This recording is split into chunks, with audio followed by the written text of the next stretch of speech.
Assalamualaikum warahmatullahi wabarakatuh. Kami dari kelompok 5 dengan saya Arini Nur Fatimah dan rekan saya Putra Panudinata akan mempresentasikan materi yang berjudul penelitian ulama fikih. Yang perlu kita pahami bahwasannya dalam materi ini kita akan belajar bagaimana cara kita untuk meneliti ulama fikih, baik ulama fikih ini dalam bentuk individual maupun komunitas. Pertama-tama, ketika kita akan meneliti ulama fikih, maka kita harus bisa mengidentifikasikan seorang itu sebagai ulama. Nah, ketika kita mengidentifikasikan seorang itu sebagai ulama, maka kita akan menemui beberapa kesulitan.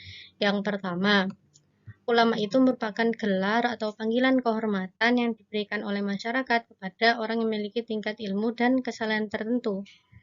Nah, gelar ulama ini berbeda dengan gelar sarjana. Kalau gelar sarjana itu melalui jalur dan jenjang pendidikan akademis, kemudian komunitasnya homogen, kemudian pada penyempatannya terdapat upacara atau tata cara tertentu seperti wisuda misalnya. Sedangkan kalau gelar ulama itu dia tidak memiliki jalur tertentu, kemudian komunitasnya heterogen dan dalam penyematannya tidak ada tata cara tertentu. Kemudian kesulitan kedua, panggilan ulama itu di masyarakat Indonesia merupakan hal yang jarang atau tidak lazim. Biasanya orang yang memiliki kualifikasi ilmu dan kesalihan tertentu itu diberi gelar dengan misalnya di Jawa dengan kiai, jika di Sunda ajengan, kemudian di tempat lain ada buya, tengku, tuan guru imam, dan lain-lain. Nah, menurut Hamid Algar, di dunia Islam yang lain ada juga panggilan Faqih, Hujah Islam, Ayatullah, Syekh, Maulana, dan lain-lain.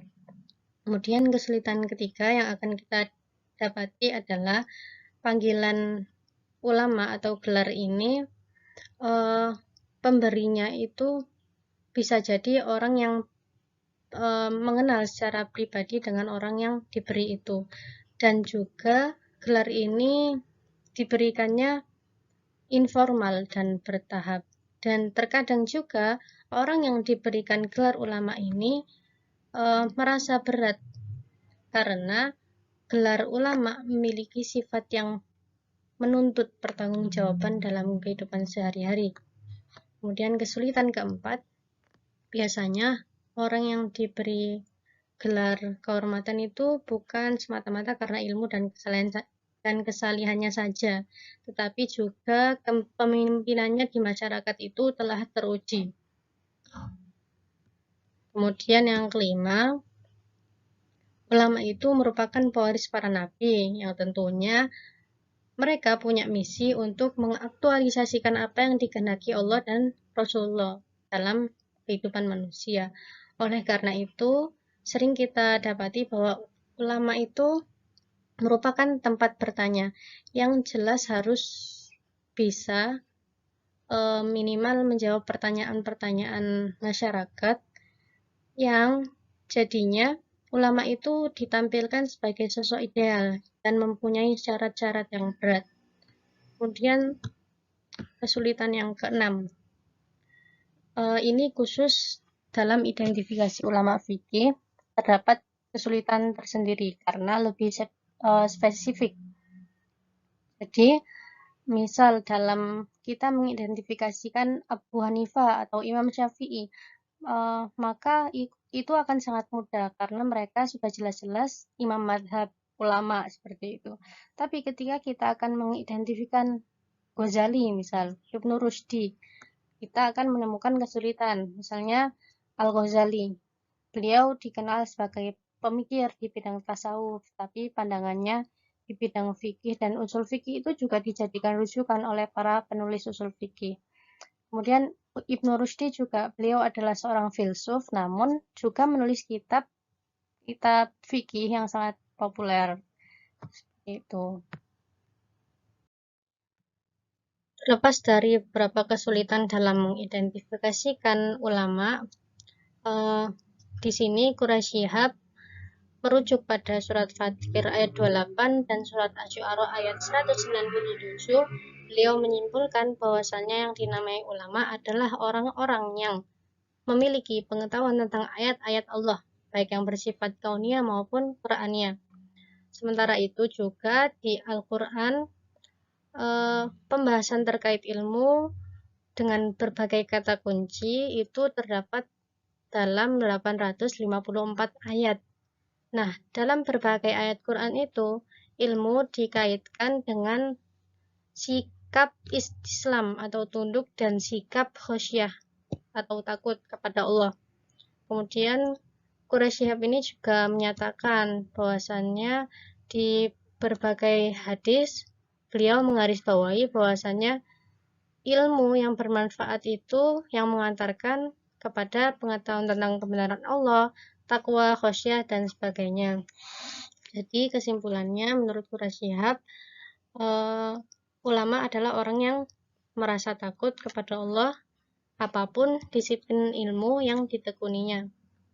Nah, dari apa yang dikemukakan oleh Quraisy Shihab menunjukkan bahwasannya ulama itu merupakan istilah umum yang dalam kehidupan kita itu melekat pada ilmuwan atau sebutan lain yang disertai dengan sikap istislam dan khosyah. Jadi sasarannya adalah ayat-ayat Allah, sedangkan orang yang memiliki pengetahuan terhadap ayat-ayat itu disebut ulama. Jadi ulama ini bisa dalam diri fakih, ulama fikih atau sosiolog atau fisikawan dengan syarat mereka memiliki sikap istislam dan khosyah. Seperti itu. Di sini kita akan memaparkan ciri-ciri ulama fikih atau kita sebut fuqaha. Yang pertama, fuqaha itu memiliki sikap istislam dan khosyah, tunduk dan takut kepada Allah sebagaimana pemahaman Quraisy Shihab tadi. Kemudian yang kedua, fuqaha itu memiliki sikap kerendahan hati atau tawadu dan juga kehati-hatian atau warok yang sangat tinggi. Jadi para ulama itu, para fuqaha, mereka memiliki apresiasi yang tinggi terhadap pandangan sama fuqaha, walaupun terdapat beberapa ikhtilaf di antara mereka. Kemudian ciri ketiga, fuqaha itu memiliki keterampilan berpikir kreatif. Jadi hal ini dapat menghasilkan beberapa gagasan baru yang konstruktif. Kemudian ciri keempat, fuqaha itu memiliki keterampilan berpikir kritis. Contohnya, Imam Syafi'i, beliau kan pendiri madhab Syafi'i. Akan tetapi beliau itu juga mempelajari fikih Hanafi melalui murid Imam Abu Hanifah. Kemudian contoh lagi Muhammad Al-Hasan, beliau mengkritisi pandangan Abu Hanifah mengenai istihsan. Kemudian contoh terakhir Ibnu Hazm, beliau itu pernah menjadi penganut madhab Syafi'i, akan tetapi beliau juga mengkritisi pandangan Syafi'i tentang qiyas. Selanjutnya ciri kelima, fuqaha itu banyak mengembangkan tradisi dialognya dengan cara halaqah. Kemudian ciri keenam, fuqaha memiliki tradisi pengembaraan intelektual karena mereka itu haus ilmu dan juga memiliki pandangan yang kosmopolit, yaitu hidup menuntut ilmu dan meninggal di manapun saja, yakni di jalan dan di bumi Allah. Nah, hal itu seperti contohnya fuqaha Indonesia yang banyak bermukim dan menuntut ilmu di Timur Tengah, terutama sejak beberapa abad yang lalu. Ciri terakhir dari fuqaha yaitu fuqaha memiliki kemampuan untuk memformulasikan pandangannya dalam bentuk tulisan. Jadi tradisi menulis di kalangan ulama ini, ulama fikih, telah menghasilkan ribuan kitab fikih yang diantaranya juga berjilid-jilid, sehingga menghasilkan kekayaan intelektual yang sangat banyak sekali. Selanjutnya mengenai fokus penelitian. Jadi di sini dibagi dua, yaitu tokoh fuqaha dan komunitas fuqaha.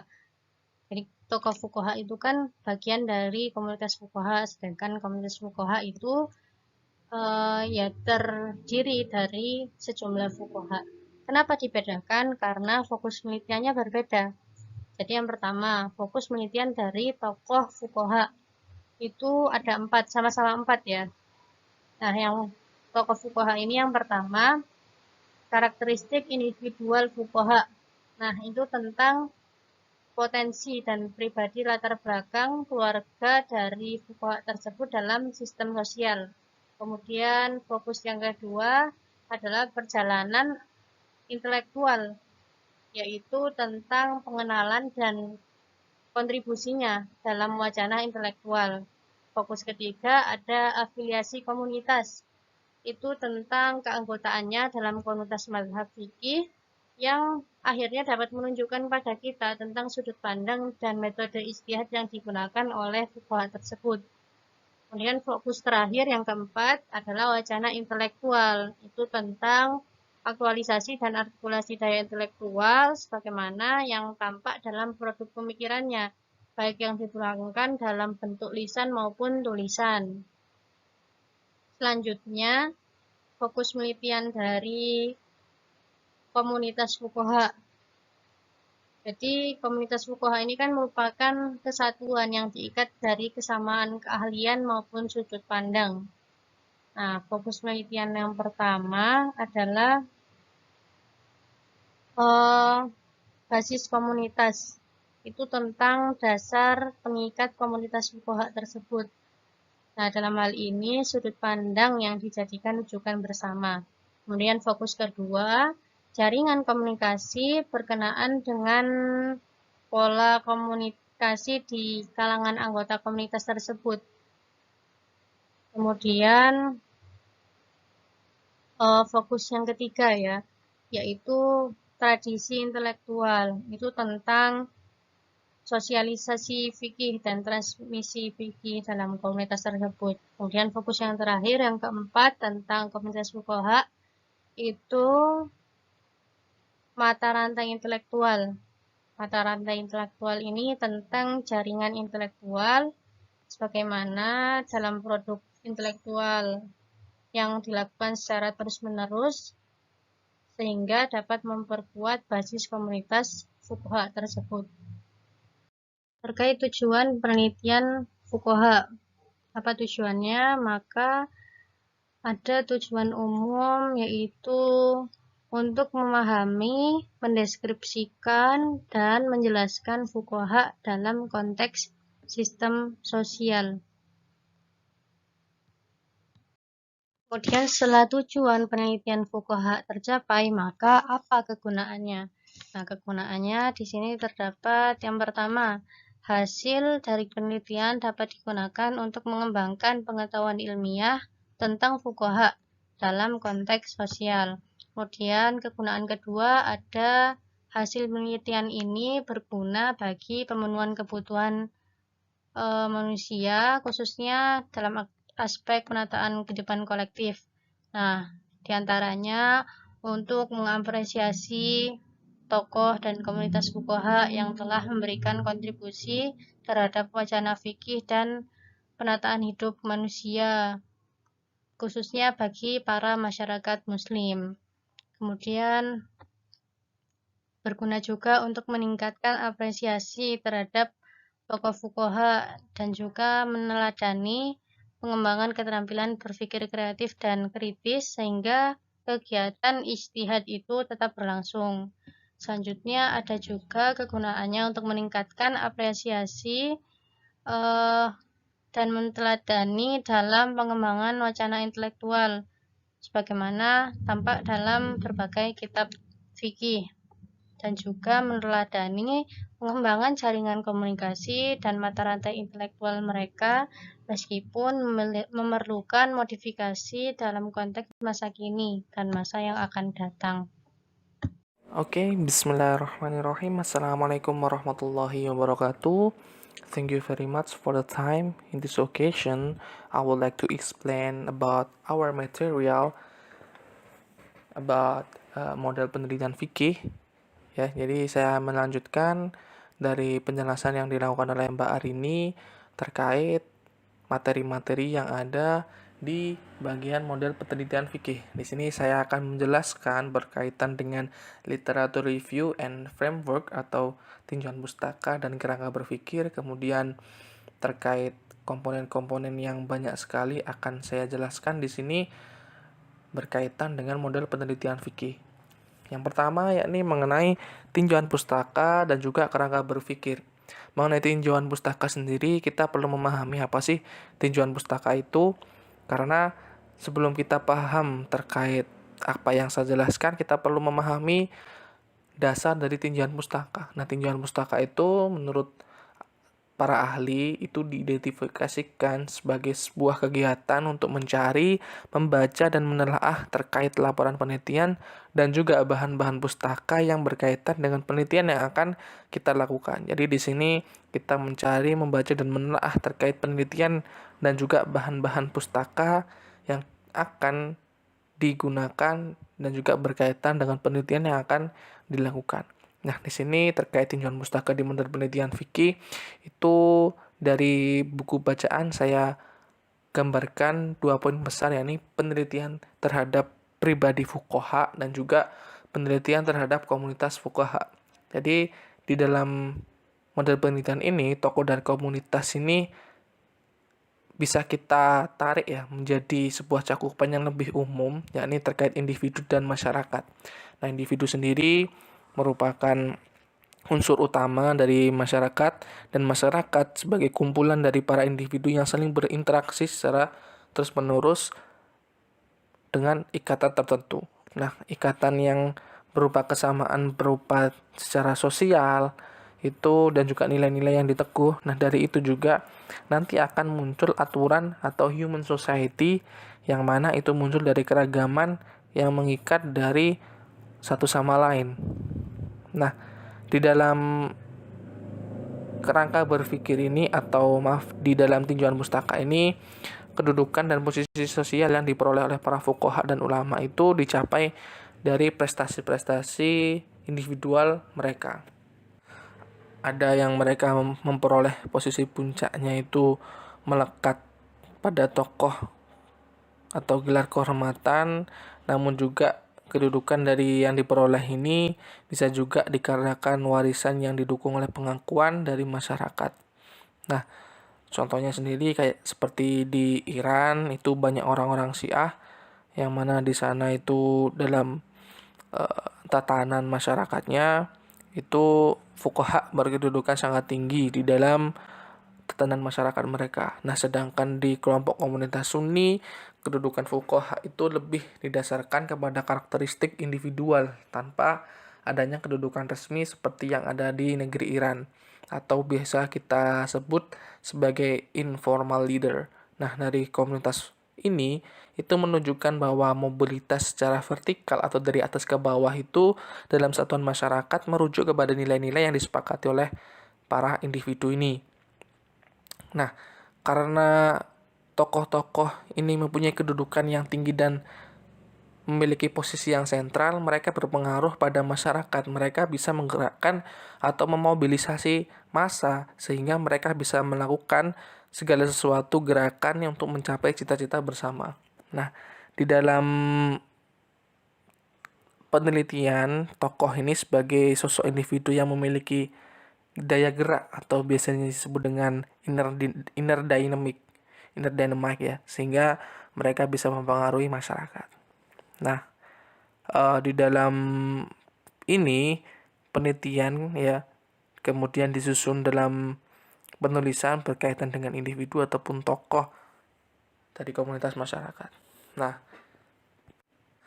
contohnya misalkan di dalam penulisan biografi tokoh yang dilakukan oleh Bapak Prof. Azumardi Azra. Nah, beliau itu melakukan penelitian yang mana beliau menghimpun tokoh-tokoh Islam, ada 14 tokoh Islam dalam bukunya yang berjudul Tokoh dan Pemimpin Agama, Biography, Social and Intellectual. Nah, itu salah satu buku yang ditulis oleh Azumati Azra, ya. Di dalam bukunya beliau ini, dalam tulisan beliau ini memang banyak, namun tidak semua tokoh di buku-buku yang beliau teliti ini dapat diidentifikasikan sebagai fuqaha. Namun terkait pola penulisan yang tersusun dalam buku itu dapat mencerminkan sosok-sosok ulama sebagaimana yang dimaksud dalam penelitian fuqaha. Nah, di dalam penelitian tentang pribadi fuqaha itu sebagai tokoh itu relatif sangat terbatas ya ketimbang penelitian terkait pemikirannya. Ya, jadi di dalam penelitian tentang pemikiran itu lebih luas cakupannya dibandingkan dengan penelitian tentang pribadi dari fuqaha sendiri. Nah, kemudian penelitian tentang komunitas fuqaha atau misalkan komunitas mazhab itu sangat langka. Nah, langkaan ini itu memberikan peluang bagi para peneliti untuk bisa menuliskan atau merintis penelitian tentang tokoh atau komunitas fuqaha tertentu. Sehingga jarangnya penelitian terkait komunitas fuqaha ini bisa memberikan rangsangan untuk penelitian terhadap komunitas fuqaha yang jarang sekali disentuh oleh masyarakat. Nah, berkaitan dengan hasil penelitian tentang fuqaha yang tadi ya, tentang komunitas fuqaha secara khusus itu karena masih sulit ditemukan. Nah, demikian juga tetapi ya dari hasil penelitian tentang komunitas fuqaha secara khusus ini masih sulit ditemukan. Namun di dalam penelitian yang lebih umum, misalkan mengenai ulama dan kiai, itu dapat ditemukan beberapa laporan penelitian yang mana itu pendekatannya menggunakan historis, kemudian antropologis dan juga sosiologis. Misalkan di salah satu penelitian itu membahas tentang yang dilakukan ya, yang penelitiannya dilakukan contohnya oleh Bapak Zamahsyari Dhofir. Beliau menjelaskan atau meneliti tentang tradisi pesantren mengenai pandangan hidup kiai di daerah Jawa dalam pendekatan dengan menggunakan pendekatan antropologis. Nah, di situ beliau menggambarkan mengenai peranan kiai sebagai mediator dalam konteks perubahan sosial secara besar. Nah, kemudian di penelitian lain yang dilakukan oleh Horikoshi, itu beliau dari penelitian yang dilakukan itu membedakan kiai dan ulama. Kiai di dalam penelitian beliau lakukan itu ditonjolkan mengenai kepemimpinannya di dalam sistem sosial. Nah, sedangkan ulama itu lebih ditonjolkan keahliannya dalam sistem pesantren. Nah, dari itu juga gagasan itu mengenai yang diteliti oleh Hiroko itu menguji dari gagasan peneliti lain yang bernama Gertz mengenai kiai sebagai maklar budaya. Jadi inti terkait penjelasan dari tinjauan pustaka di dalam model penelitian fikih itu intinya di sini mayoritas atau kebanyakan yang digunakan dalam model penelitian fikih itu mereka melakukan penelitian terkait komunitas dari fuqaha secara komunitas maupun secara pribadi. Jadi dari dua poin besar ini yang saya dapat terkait tinjauan pustaka di dalam. Kemudian berlanjut ke poin selanjutnya mengenai kerangka berpikir. Nah, kerangka berpikir atau kerangka pemikiran ini merupakan bagian di dalam penelitian yang mana menggambarkan terkait pola pikir peneliti dengan menggabungkan atau menggunakan teori dan konsep dengan fenomena yang diteliti.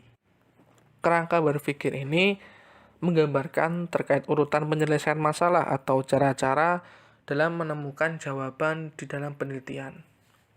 Nah, di dalam model penelitian fikih ini ada beberapa komponen-komponen yang mana menjadi acuan di dalam model penelitian fuqaha atau model penelitian fikih. Di sini ada komponen utama dan juga ada komponen penunjang. Nah, komponen utama atau komponen inti dari model penelitian fikih ini dalam kerangka berpikirnya itu ada pertama ada keluarga orientasi, kemudian 2 keluarga prokreasi, ketiga sistem sosial, kemudian ada komunitas dan juga tokoh. Kelima poin komponen utama dalam kerangka berpikir ini terkorelasikan dengan tinjauan pustaka yang sudah saya jelaskan tadi mengenai keluarga orientasi. Dari penelitian fuqaha itu karena kebanyakan membahas tentang komunitas fuqaha dan juga terkait tokoh fuqaha, baik itu pemikirannya ataupun secara biografi, keluarga orientasi ini menjadi poin utama yang mana kita melihat terkait sanad kelahiran dari orang-orang tersebut. Kemudian terkait yang kedua ada keluarga prokreasi atau lingkungan keluarga intinya dari orang yang kita teliti, kemudian sistem sosial di masyarakatnya itu seperti apa, kemudian komunitas dan juga dari tokoh tersebut atau karakternya. Kemudian terkait komponen penunjang itu ada mata rantai genealogis, kemudian jaringan interaksi, ada produk intelektual dan juga mata rantai intelektual. Nah, dalam komponen penunjang ini dari komponen utama itu ditunjang dengan ini, mata rantai genealogis. Mata rantai genealogis ini merupakan mata rantai secara keturunan ya. Jadi antara keluarga orientasi dan keluarga prokreasi ini ada di dalam jaringan atau terhubung di dalam mata rantai genealogis. Nah, kemudian terkait jaringan interaksi ini muncul di dalam antara keluarga prokreasi dengan sistem sosial. Maksudnya di dalam latar belakang keluarga dari si tokoh tersebut yang kita teliti ini akan dihubungkan atau ditunjang dengan sistem sosial yang ada. Nah, ini menggunakan jaringan komunikasi atau jaringan interaksi. Kemudian ada produk intelektual, ini berkaitan dari hasil pemikiran-pemikiran yang dipunya oleh si tokoh tersebut. Kemudian ada mata rantai intelektual yang mana ini berperan dari komunitas yang ada terkait intelektualnya dari si tokoh ini nanti akan menghasilkan produk-produk intelektual yang akan mendukung di dalam penelitian dari model penelitian fikih ini. Nah, ada beberapa maksud atau pola hubungan antar komponen ini dijelaskan ya dengan proporsi yang kurang lebih secara umum. Ada beberapa poin, ada 4 poin. Yang pertama, ini jika ada seseorang atau muncul menjadi tokoh karena memiliki kepemimpinan berdasarkan keunggulan tertentu dengan dukungan ya dari karakteristik individual maupun secara orientasi keluarga dari yang bersangkutan, maka kepemimpinan itu tumbuh dan berkembang melalui proses interaksi dalam lingkungan komunitas dan sistem sosial secara terus-menerus, baik itu secara face-to-face ataupun melalui produk wacana intelektual. Kemudian yang kedua mengenai keadaan lingkungan sosial yang menjadi pengembang kepemimpinan di dalam komunitas itu, yang mana mencakup lingkungan komunitas dan sistem sosial. Dalam kedua pola ini, si tokoh ini memiliki peluang untuk mengaktualisasikan keunggulannya dalam ini penguasaan terhadap ilmu yang beliau miliki di bidang keahliannya. Kemudian yang ketiga, terkait aktualisasi diri tokoh akan memperoleh posisi secara sentral dalam komunitas dan juga sistem sosial. Kemudian demikian pula ya, satu sistem komunitas akan memperoleh posisi sentral dalam sistem sosial melalui pengembangan mata rantai intelektual dari generasi ke generasi.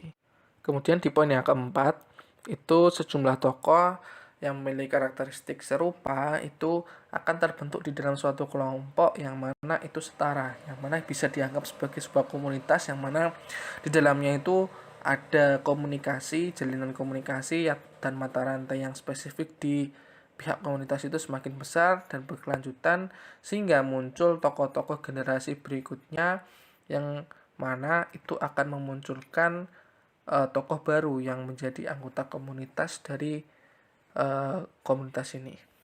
Nah, keempat poin ini tadi itu digunakan sebagai kerangka berpikir secara umum bagi penelitian tokoh dan komunitas ulama pada umumnya. Nah, dari ini bisa disusun beberapa proporsi yang lebih spesifik untuk digunakan dalam penelitian fuqaha sebagai tokoh ataupun sebagai komunitasnya. Nah, jumlah proporsi atau proposisi yang digunakan ini tergantung kepada ruang lingkup dari fokus penelitian dan juga pendekatan yang dilakukan ya. Jadi jika menggunakan pendekatan historis ataupun pendekatan sosiologis. Nah, jika menggunakan pendekatan historis, tokoh dan komunitas ini ditempatkan dalam konteks lampau. Nah, jika pendekatan yang dilakukan ini pendekatan sosiologis, tokoh dan komunitas ini ditempatkan di dalam konteks di masa yang sekarang. Nah, penentuan batas waktu antara yang lampau dengan sekarang ini dilengkapi dengan alasan-alasan yang jelas. Baik, untuk yang selanjutnya kita beranjak ke mengenai step by step of research atau langkah-langkah penelitian. Di langkah-langkah penelitian ini saya membagi menjadi 4 poin besar. Yakni yang pertama mengenai research method atau metode penelitian, kemudian yang kedua ada data research, kemudian yang ketiga ada about data collection, and the last is data analysis. Jadi di bagian metode penelitian itu ada 2 subbab mengenai history and case study or survey. Kemudian yang kedua mengenai sumber data. Itu ada 2 poin mengenai library research or library material about fuqaha figures or communities, and then about informant and respondent. Kemudian di dalam sumber data ini juga ada mengenai prosedur pemilihan sumber data, yakni ada secara random, kemudian ada yang kedua yakni secara purposive or non-probability sampling. Yang mengenai pengumpulan data ada mengenai library data atau field data, kemudian di data analisis ada qualitative data by described in chapter 2, and then di data kuantitatif itu ada uji statistik, kemudian ada juga di data analisis menggunakan statistical package for social science. Langsung saja untuk yang pertama mengenai research method itu di dalam metode penelitian. Secara umum, fokus penelitian di fuqaha ini wujudnya itu berupa konteks, walaupun bisa diketahui juga secara teks. Nah, tokoh-tokoh fuqaha ini sesuai yang saya katakan tadi itu ada dalam konteks komunitas dan juga ada di sistem sosial. Sedangkan komunitas fuqaha itu berada dalam konteks sistem sosial. Nah, di dalam sistem sosial itu ada mengenai masyarakat Islam, terus masyarakat bangsa, kemudian ada di satuan masyarakat yang lain, yang mana konteks penelitian ini itu dibagi nanti menjadi 2. Ada yang menggunakan pendekatan secara historis dan juga pendekatan secara sosiologis. Nah, mengenai 2 bagian tadi, jika kita fokus penelitiannya itu pada tokoh fuqaha, jika pendekatan yang kita gunakan itu menggunakan historis atau sejarah, maka metode penelitiannya ya dengan sejarah. Jika fokus penelitian kita itu tadi sama, yakni mengenai tokoh fuqaha, akan tetapi di pendekatannya berbeda. Jika sebelumnya historis, kita menggunakan sosiologis, maka metode penelitiannya menggunakan studi kasus. Jadi dengan pendekatan yang berbeda, metode penelitian yang digunakan juga berbeda. Jika sejarah itu kita juga dengan sejarah, jika sosiologis kita menggunakan studi kasus. Nah, kemudian di fokus penelitian yang kedua, jika kita fokusnya pada komunitas fuqaha atau komunikasi fuqaha, jika pendekatan yang digunakan itu sejarah, ya sama seperti sebelumnya. Jika sejarah, ya metode penelitiannya dengan sejarah. Nah, jika pendekatan yang dilakukan di komunitas fuqaha ini menggunakan sosiologis, maka metode penelitiannya dengan cara studi kasus atau menggunakan survei. Nah, ada beberapa poin yang perlu diperhatikan mengenai karakteristik yang melekat di dalam penelitian ulama fikih ini. Yang pertama, itu data yang diperoleh itu bergantung pada hasil pengamatan orang lain. Karena pada umumnya peneliti itu berada di luar tokoh ataupun di luar komunitas fuqaha. Ya, kemudian yang kedua mengenai sumber data, di situ ada beberapa meliputi sumber data primer dan juga sekunder. Nah, sumber data primer ini bisa didapatkan jika peneliti berhubungan dengan tokoh atau komunitas fuqaha yang mana itu menuturkan mengenai pengalaman yang dapat diamati. Nah, sedangkan sumber sekunder atau sumber kedua itu yakni apabila peneliti itu tidak langsung berhubungan dengan tokoh atau komunitas tersebut akan tetapi melaporkannya berdasarkan hasil pengamatan yang dilakukan oleh orang lain.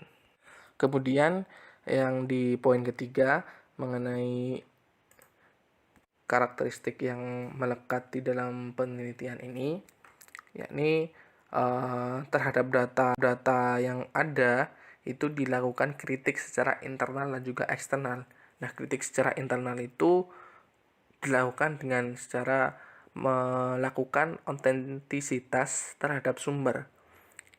Maksudnya dari otentisitas sumber ini kita mengklarifikasi terkait sumber-sumber ini apakah valid atau tidak. Kemudian ada motivasi, kemudian tingkat kecondongan, kemudian ada keterbatasan dalam pengamatan. Nah, sedangkan menggunakan kritik eksternal itu dilakukan dengan cara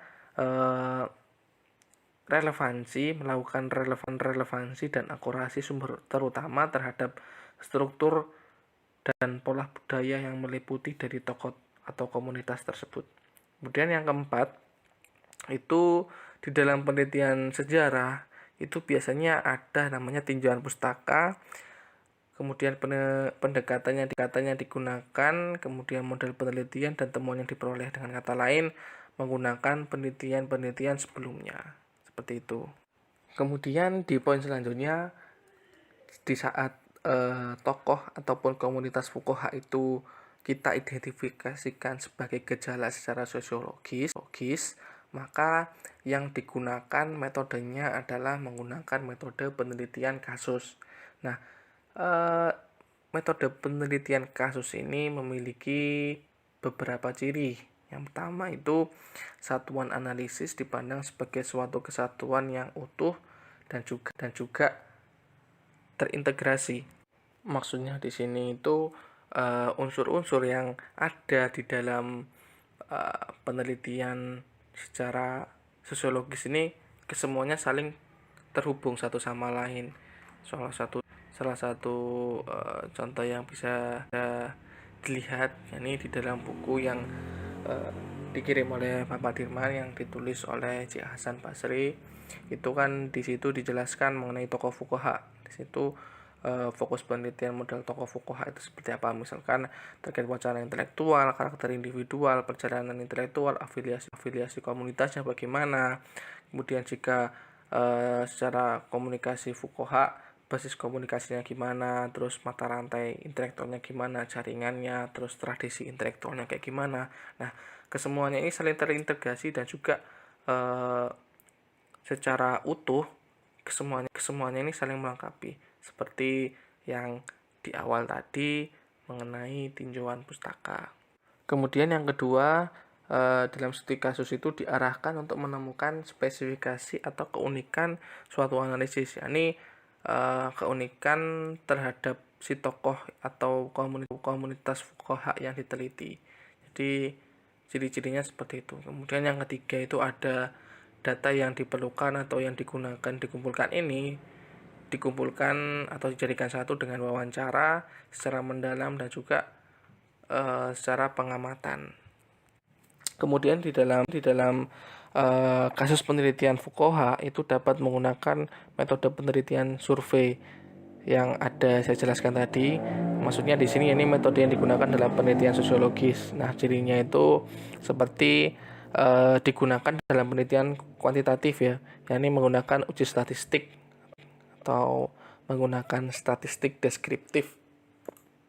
Kemudian yang kedua, data yang dikumpulkan itu sifatnya itu aspektual dan juga relatif sangat besar. Maksudnya hanya berkaitan dengan ciri tertentu yang dihubungkan dengan ciri lainnya. Nah, kemudian itu tadi didefinisikan sebagai sebuah pengubah dari penelitian. Nah, kemudian yang ketiga, mengenai sumber data pada umumnya biasanya dipandang sebagai informan, itu berupa responden, yakni orang yang dimintai pengetahuan, pengalaman, atau pendapatnya. Ya. Dan yang keempat, mengenai penentuan sumber dapat dipilih melalui teknik sampling atau secara representasi populasi, kemudian pengumpulan data melalui pengajuan daftar pertanyaan atau kuesioner kepada informan ataupun responden. Nah, di dalam penyusunan daftar pertanyaan itu tadi itu harus dilakukan pemilihan dan juga penggunaan pertanyaan-pertanyaan yang disusun harus terstruktur dan juga secara rinci agar memudahkan si responden untuk memberikan jawaban terkait apa yang kita butuhkan. Kemudian mengenai yang kedua, yakni ada sumber data. Seperti yang saya jelaskan tadi, di data resources ini ada mengenai library material dan juga informan atau responden. Nah, di dalam pemilihan dalam sumber data ini perlu diperhatikan mengenai prosedur mengenai pemilihan sumber data. Nah, yang pertama itu ada yang dilakukan secara acak atau random. Dalam artian seluruh calon narasumber ini memiliki peluang yang sama untuk dipilih untuk menjadi seorang narasumber dari data yang kita perlukan. Nah, dalam penelitian yang diarahkan untuk mencari sebuah kesimpulan yang sifatnya umum, dapat memilih salah satu dari jenis-jenisnya, yakni contohnya mengenai probability sampling. Maksudnya, contoh aja untuk melakukan penarikan kesimpulan tentang tradisi dan mata rantai intelektual dari komunitas mazhab itu dilakukan pemilihan sejumlah fuqaha yang mencerminkan representasi dari komunitas itu tadi. Ya, maksudnya seperti itu. Kemudian yang kedua, itu dilakukan secara purposive atau non-probability sampling. Nah, penggunaan sumber data secara purposive ini digunakan di dalam metode penelitian sejarah dan juga studi kasus. Sebagaimana yang saya jelaskan sebelumnya, sumber data dipilih ini ditentukan secara terbatas dan digunakan untuk penelitian yang skalanya itu kecil. Jadi pemilihan sumber utama ini terutama mengenai tokoh fuqaha itu bisa dibilang relatif mudah karena bahan pustakanya itu ada. Jadi jika kita mengenai pembahasan seputar tokoh fuqaha ini tadi, di dalam pustaka atau di dalam buku-buku itu masih banyak yang tersedia. Sedangkan pemilihan sumber kedua akan mengalami kesulitan, terutama berkenaan dengan penentuan siapa yang patut dikualifikasikan sebagai fuqaha yang dapat dipilih untuk menjadi informan atau responden dalam entitas kehidupan sekarang ini. Nah, untuk menentukan sumber data tersebut itu bisa dipilih dari beberapa cara ya. Yang pertama ada secara informan rating atau snowballing atau juga biasa disebut dengan sosiometrik. Maksud dari informan rating ini kita mengklasifikasikan informan-informan yang akan kita pilih. Jadi ini akan memudahkan kita dalam menentukan siapa yang patut untuk dijadikan sebagai informan di dalam penelitian yang akan kita gunakan. Kemudian mengenai pengumpulan data. Nah, pengumpulan data ini diklasifikasikan menjadi 2 poin besar juga, yakni ada pengumpulan data kepustakaan dan juga pengumpulan data lapangan. Nah, di dalam pengumpulan data kepustakaan itu ada beberapa tahap yang harus dilakukan. Yang pertama, mengumpulkan bahan pustaka yang dipilih sebagai sumber data, kemudian dicari di dalam buku-buku yang ada, baik itu di ensiklopedia ataupun di buku terkait tarikh tasyrik. Kemudian yang kedua, memilih terkait bahan pustaka tertentu ya untuk dijadikan sebagai bahan primernya. Kemudian memilih bahan sekunder untuk mendukung data primer yang kita gunakan. Kemudian yang ketiga, membaca, menelaah, dan membandingkan dengan sumber lainnya. Maksudnya kita membaca pustaka atau buku-buku yang sudah kita temukan dan juga membandingkannya satu sama lain. Di mana letak benang merah antara buku satu dengan yang lain terkait data yang akan kita gunakan dalam penelitian mengenai tokoh fuqaha. Kemudian yang keempat, mencatat bahan pustaka yang berhubungan dengan pertanyaan dan yang dibutuhkan oleh peneliti. Jadi apa yang berhubungan dengan pertanyaan-pertanyaan di rumusan masalah yang kita ambil itu dicatat, kemudian dibuat sebagai bahan untuk dianalisis ke depannya. Nah, kemudian yang keenam, itu mengambil kesimpulan dari teks yang sudah diterjemahkan, kemudian mengklasifikasikan hasil tulisan atau kesimpulan itu, dan yang terakhir mengklasifikasikan secara lebih spesifik. Kemudian yang kedua ada pengumpulan data secara lapangan. Nah, pengumpulan data secara lapangan ini, ya ini maksudnya kita ngambil datanya itu dari informan atau responden, kemudian ditunjang dengan bahan-bahan pustaka. Nah,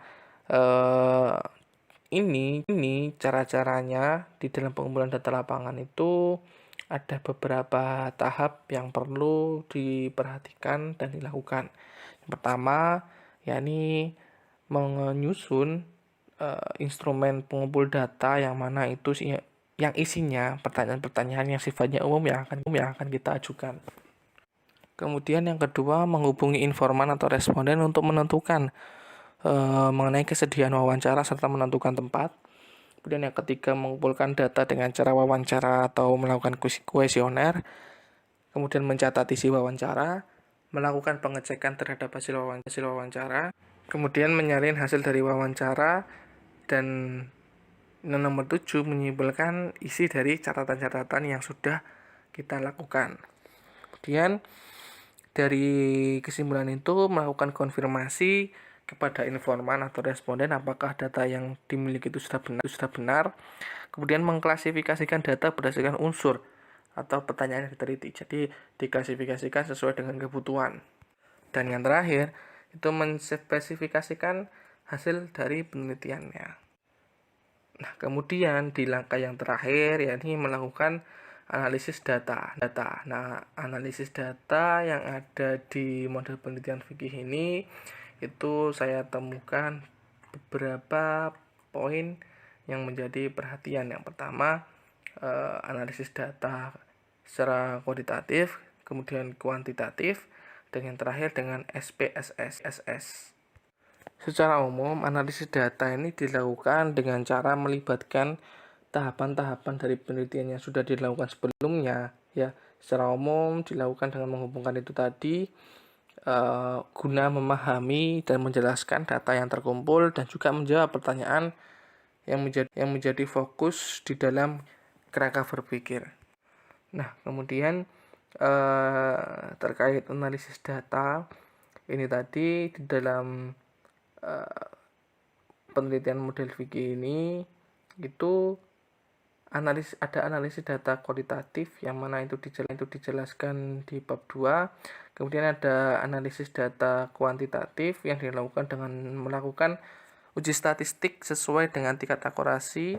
Kemudian dari data analisis kuantitatif ini dilakukan pemilihan data, ada yang nominal, ordinal, dan interval.